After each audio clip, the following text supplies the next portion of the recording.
नमस्कार, स्वाभिमानी न्यूज चॅनलच्या बातमीपत्रात आपले स्वागत। सुरुवातीला जाणून घेऊया आजच्या ठळक घडामोडी। मनमाड इंदूर रेल्वे मार्गाला मंजुरी दिल्याने धुळ्यात भाजपा पदाधिकाऱ्यांनी केला जल्लोष साजरा। धुळ्यात महाविकास आघाडीच्या नेत्यांनी केले राज्य शासनाला जोडे मारो आंदोलन। प्रभाग क्रमांक 19 येथील वॉल कंपाऊंड बनवण्यात येणाऱ्या कामाचा आमदार फारुख यांच्या हस्ते झाला आज शुभारंभ। उपोषणात बसलेले बदली सफाई कामगार दिलीप अंकुशे यांनी तात्पुरत्या स्वरूपात केले उपोषण स्थगित। आता जाणून घेऊया बातमीपत्र विस्ताराने। गेल्या 10 वर्षात मी सातत्याने पाठपुरावा केल्यानेच रेल्वे मार्गासाठी हजारो कोटीचा निधी आज मंजूर झाला असल्याचे माजी खासदार डॉक्टर सुभाष भामरे यांनी आज जल्लोषा प्रसंगी सांगितले। दरम्यान अधिक माहिती देताना डॉक्टर सुभाष भामरे म्हणाले, मी खासदार झाल्यानंतर प्रथम प्राधान्य या रेल्वे मार्गाच्या कामासाठी दिलेले होते।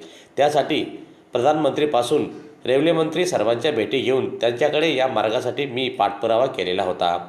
दरम्यान बोरवीर ते नरडाणा या मार्गाचा पहिला टप्पा असून तो पूर्ण करण्याचा आपला प्रयत्न आहे। 10 वर्षात घेतलेल्या प्रयत्न मेहनतीचे फळ असून केवळ निवेदन देऊन असे मार्ग मंजूर होत नसतात। त्यामुळे त्याचे खरे श्रेय हे केवळ भाजपाचे असून अन्य कोणाचेही नाही असे आवर्जून माजी खासदार डॉक्टर सुभाष भामरेंनी आज प्रसारमाध्यमांच्या प्रतिनिधीशी बोलताना सांगितले। दरम्यान आजच्या या जल्लोषात भाजपाचे पदाधिकारीसह कार्यकर्ते मोठ्या संख्येने सहभागी झाले होते। गेल्या 40 वर्षापासून धुळेकर जनतेने एक स्वप्न बघितलं, मनमाड इंदूर रेल्वे मार्ग व्हायलाच पाहिजे। या भागाच्या सर्वांगीण विकासासाठी ते आवश्यक होतं आणि म्हणून 2014ला जेव्हा धुळेकर जनतेने मला दिल्लीला खासदार म्हणून पाठवलं तेव्हा त्यांची ती अपेक्षा होती आणि गेल्या 2014 पासून सातत्याने रेल्वेसाठी मी प्रयत्न केलेला आहे। मला खोटं बोलणं आवडत नाही। मी प्रत्येक वेळा कुठलीही गोष्ट आणली असेल तर त्याचा प्रूफ दिलेला आहे आणि म्हणून 2016 पासून जे सुरुवातीला पिंक बुकमध्ये रेल्वे मंत्रालयाच्या याच्यात ती मंजुरी मिळाली त्याच्यापासून जर टप्प्याटप्प्याने सगळे कामं होत गेले आणि म्हणून पहिला टप्पा धुळे नरडाणा हा सुद्धा मंजूर होऊन त्याचं लँड ॲक्विजिशन पूर्ण होऊन त्याचं काम चालू झालेलं आहे आणि आज मोदी साहेबांच्या नेतृत्वाखाली कॅबिनेट मीटिंगमध्ये उरलेल्या मनमाड इंदूर रेल्वेचा भाग म्हणजे 309 किलोमीटरचा आणि हा 51 किलोमीटरचा असा 360 किलोमीटरचा हा भाग आहे। तो उरलेल्या 309 किलोमीटरच्या भागाला 18,000 कोटी रुपयाची मंजुरी दिली आणि धुळेकरांचं स्वप्न पूर्ण झालं। 10 वर्षाच्या माझ्या अथक प्रयत्नाला यश मिळालं याचं माझं फार मोठं समाधान आहे। जनता पक्षाचे आमचे सर्वोच्च नेते मोदी साहेब आहेत। मोदी है तो मुमकिन है आणि जेव्हा मंजुरी होते त्याच्यासाठी किमान 10 वर्ष बाकीचे कामाला लागतात। टेक्निकल सर्वे लागतो, फिजिबिलिटी रिपोर्ट लागतो, DPR लागतो, हे सगळं करत शेवटी ती मंजुरीपर्यंत येते। याला 8-10 वर्षे लागतात। एका महिन्यात हा प्रकार होत नसतो। त्याच्यामुळे कोणी श्रेय घ्यायचा प्रयत्न करत असेल तो चुकीचा आहे। श्रेय फक्त भारतीय जनता पार्टीला जातं, श्रेय फक्त मोदी साहेबांनाच जातं। गेल्या 10 वर्षापासून भारतीय जनता पक्षाच्या माध्यमातून मी खासदार होतो। माझ्या अथक प्रयत्नांना यश मिळालेलं आहे आणि लोकांना माहिती आहे। त्याच्यामुळे कोणी श्रेय घेतलं त्याच्याकडे आम्ही लक्ष देत नाही। सिंधुदुर्ग जिल्ह्यातील मालवणमधील राजकोट किल्ल्यावर छत्रपती शिवाजी महाराज यांचा पुतळा उभारण्यात आला। दरम्यान डिसेंबर 2023ला प्रधानमंत्री यांच्या हस्ते 8 महिन्यापूर्वी ज्या पुतळ्याचे अनावरणही करण्यात आले, मात्र 26 ऑगस्टला हा पुतळा कोसळला। यामुळे सर्वत्र राज्यात संतापाची लाट निर्माण झालेली आहे। छत्रपती शिवराय हे केवळ महाराष्ट्रच नव्हे तर संपूर्ण भारत देशाचे प्रेरणास्थान असून त्यामुळे ही घटना अत्यंत गंभीर स्वरूपाची आहे। या घटनेच्या पार्श्वभूमीवर महाविकास आघाडीचे सर्व नेतृत्व करणारे यांच्या नेतृत्वात आज मुंबईत जोडे मारो आंदोलन करण्यात आले। दरम्यान धुळ्यात देखील महाविकास आघाडीतर्फे राज्य सरकारला जोडे मारो आंदोलन करण्यात आले।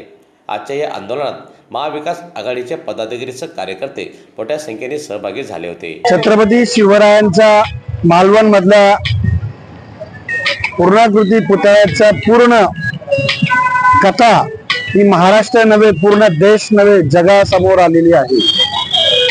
ज्यांनी जगासमोर विकासाचे गप्पा केल्या ते या हिंदवी स्वराज्याचे जनक छत्रपती शिवरायांच्या पुतळ्याचं रक्षण करू शकले नाहीत. त्यांच्या हातून उद्घाटन झालेला छत्रपती शिवरायांचा पुतळा 8 महिन्यामध्ये केंद्र सरकारच्या अखत्यारीत असलेल्या नौदलामार्फत नेव्ही मार्फत तो उभारण्यात आला. तो सुद्धा निकृष्ट दर्जाचा होता. त्यामुळे पूर्ण देशात आणि जगात या भ्रष्टाचाराची लष्करे आता समोर आलेली आहे.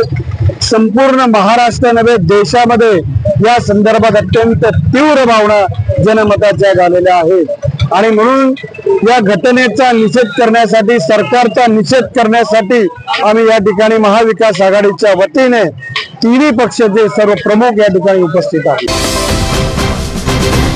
धुळे शहरातील प्रभाग क्रमांक 19 येथील सर्वे नंबर 438 मध्ये खुल्या जागेवर नागरिकांनी अतिक्रमण करू नये या संदर्भात येथील नागरिकांनी शहराचे आमदार डॉक्टर फारुकशाह यांच्याकडे या जागेवर वॉल कंपाऊंड करण्यात यावे अशी मागणी निवेदनाद्वारे केलेली होती.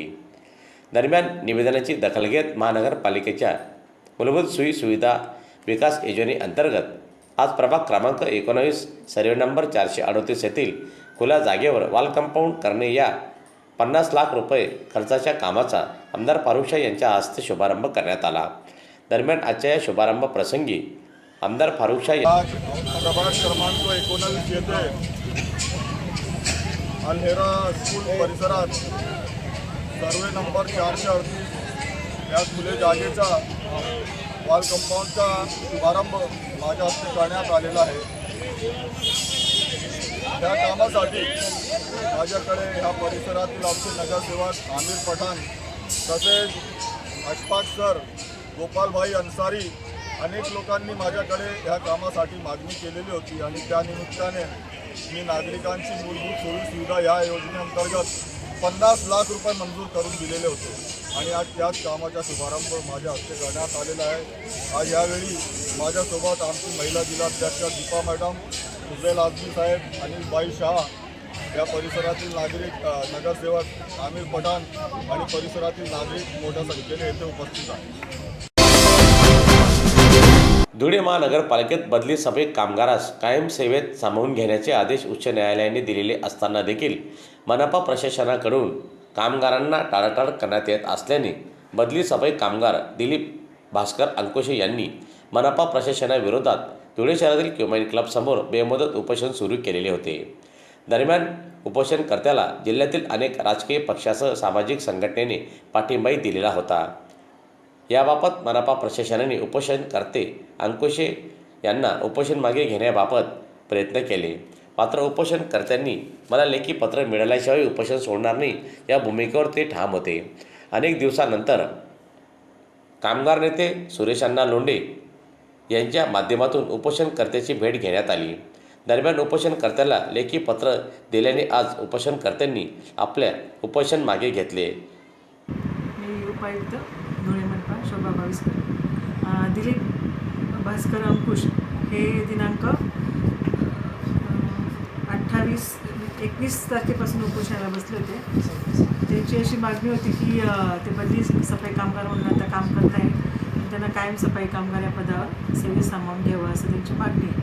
परंतु बदली सफाई कामगारांचा जो विषय आहे तो अजून शासन स्तरावर प्रलंबित असल्यामुळे त्यावर कोणताही निर्णय सध्या झालेला नाही आहे. तरीसुद्धा त्यांच्या मागणीनुसार प्रशासनाच्या वतीने सर्व त्यांच्या कायदेशीर बाजू आणि प्रशासकीय बाजू यांची नियमाची आम्ही शहानिशा करून सगळा त्याचा अभ्यास करून त्यावर योग्य तो निर्णय आम्ही घेऊ प्रशासनाच्या वतीने.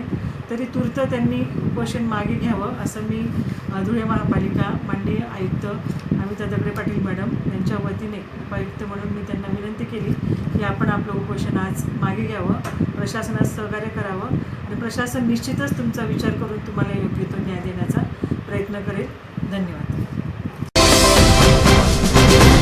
याचबरोबर स्वाभिमानी न्यूज चॅनलचे बातमीपत्र संपले. पुन्हा भेटूया पुढील प्रसारणात. तोपर्यंत नमस्कार.